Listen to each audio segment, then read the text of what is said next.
Un ministre, pour moi, il doit avoir un profil républicain. Ce n'est pas son appartenance régionale ou autre qui est importante. Ça veut en même temps dire que la taille du gouvernement aussi,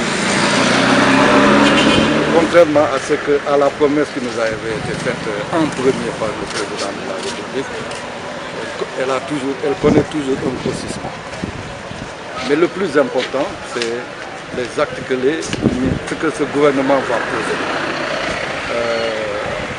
Je sais que pour l'opinion, un ministre comme Eva Marie Coll Seck avait fini de convaincre la population qu'elle n'est plus dans ce gouvernement. Pourquoi? Peut-être que l'avenir, n'est-ce pas, nous édifiera. Il y a eu des ministres quelque peu contestés, à tort ou à raison, je ne sais pas, comme le ministre de l'Intérieur, qui n'est plus ministre de l'Intérieur, mais qui est toujours dans le gouvernement. Les Sénégalais, je pense, même si c'est mon sentiment personnel, jugeront le gouvernement à partir de la prise en charge des préoccupations des Sénégalais.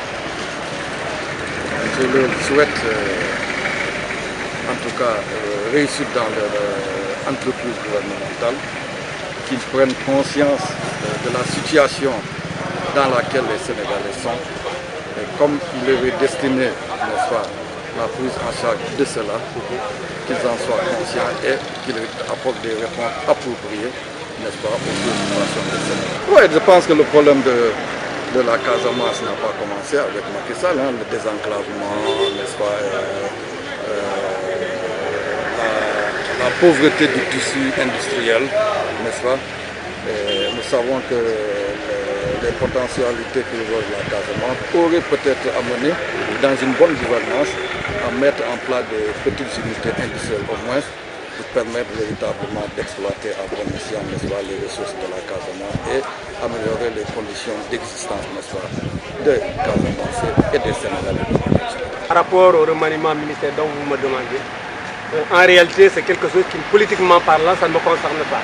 Mais à ma qualité de responsable politique et aussi être habitant, qui travaille pour le développement de la commune de Ziguinchor, je crois que c'est une déception par rapport aux résultats des responsables de l'APR qu'ils ont obtenus dans la commune et dans la région, qui n'ont pas vu à leur donner qu'un seul ministère plein, et tout autre c'est des bulletins de délégation, c'est une déception à leur niveau.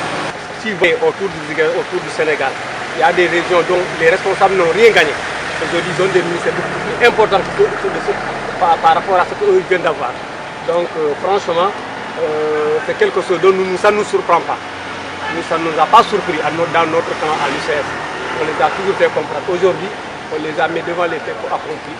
Franchement, c'est ce que j'ai à dire. Franchement, on ne s'attend pas à grand-chose par rapport à ce remaniement ministériel et aussi de l'attente de ces ministres qui viennent d'être nommés au niveau de la commune de Ziguinchor. Franchement, ce n'est pas grand-chose que nous nous attendons de ces gens-là.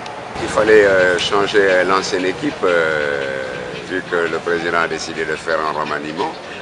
Bon, maintenant, moi, ce qui m'intéresse, c'est de voir d'abord les fonctions qui ont été données au ministre de la Casamance.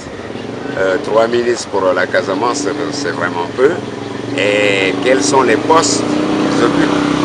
Parce que si c'est des postes de délégués qu'on sort, c'est comme si c'était des postes qui n'ont vraiment pas beaucoup de choses qui peuvent vraiment contribuer au développement réel de la Casamance, bien que le président dit qu'il veut le développement de la Casamance. Maintenant, c'est de voir quel est le travail qui sera effectué par ces soi-disant ministres. Bon, le développement, le travail pour les jeunes aussi. Et il y a beaucoup de choses à faire, parce que, vous savez, vous n'êtes pas sans savoir que nous sommes sortis d'un conflit qui date de très très très longtemps. Et tout est à refaire. Bon, c'est bien bon de faire des routes et consorts et tout, mais il faudrait aussi que les gens puissent avoir des emplois et qu'ils puissent travailler, et que les gens aussi qui sont en train de travailler gagnent décemment leur vie, parce que ce n'est pas des salaires de misère. C'est comme un cas qui me fait tout le temps me fâcher, c'est quand je vois des gens, on dit saisonniers, qui sont là pendant des années et des années comme saisonniers, mais franchement, c'est à se poser des questions parce que dans la loi du travail, normalement, une personne qu'on prend, on doit au bout de 1 mois ou 2 mois, soit on le prend en fixe, mais saisonnier, chaque jour saisonnier pendant des années. Mais jusqu'à quand? Moi, je pense qu'il y a beaucoup de priorités en Casamance et il faudrait que les ministres y pensent. Et j'aimerais aussi que ces ministres qui ont été nommés, qui se disent de la Casamance, pensent aussi à venir en Casamance sur le terrain et non rester à Dakar. Parce que comme beaucoup de députés auparavant, dès qu'on les a élus, c'est comme si c'était là-haut qu'on les a élus et ils ne viennent plus à la base. Et même quand ils viennent ici en Casamance, généralement ils vont loger dans des hôtels, alors que ce n'est pas dans les hôtels qu'on doit recevoir justement la population. Il faut aller sur le terrain, voir ce qu'ils ont besoin et pouvoir, à partir de ce moment-là, faire quelque chose de concret.